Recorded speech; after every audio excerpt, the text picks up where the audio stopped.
In Italy, the term seminterrato abitabile technically describes a damp and poorly lit basement that is somehow still fit for residential use.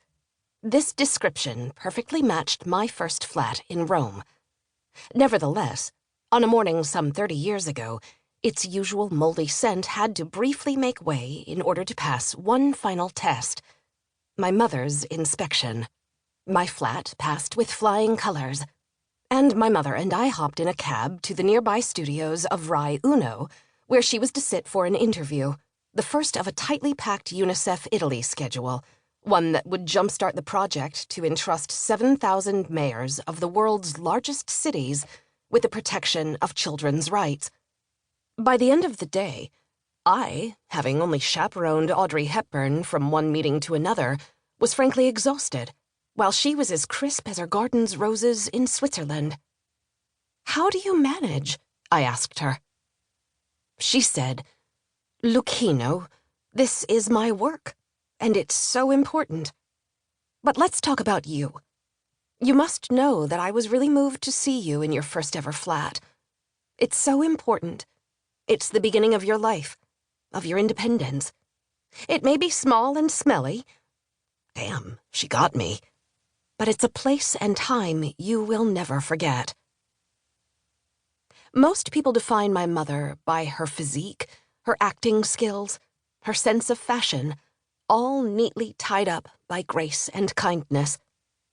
Quite obviously, she was all that, but what kept her going that day in Rome, and every single day that she chose to dedicate to the less fortunate ones, was something older and bolder than her looks, or even her age, would suggest. At the end of his first book on my mother, Dutch Girl, Robert Matzen poignantly describes her as being chased by a bullet, one of the many she was able to dodge in Holland during World War II, and one that would finally get her in less than a year from that busy day in Rome. That image sent shivers up my back and made tears well in my eyes, but didn't totally match reality. I still didn't know what exactly was Audrey Hepburn's secret.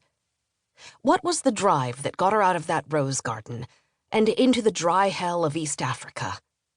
How did she survive war, her own parents' and husband's delusions, and a one-of-a-kind Hollywood career, only to realize that all personal and professional accomplishments she achieved just weren't enough? That image of a bullet chasing my mother certainly explains a lot of things. It explains the melancholy and the nightmares, as those are the badges of survivors. But in order to transform horror into beauty and live by it, she needed to turn around, catch that bullet, and put that evil where it could no longer hurt her, within the love in her heart.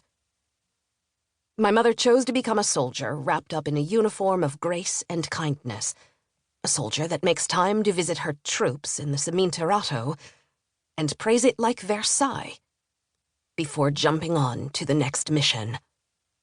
She chose to not turn her back on the bullet.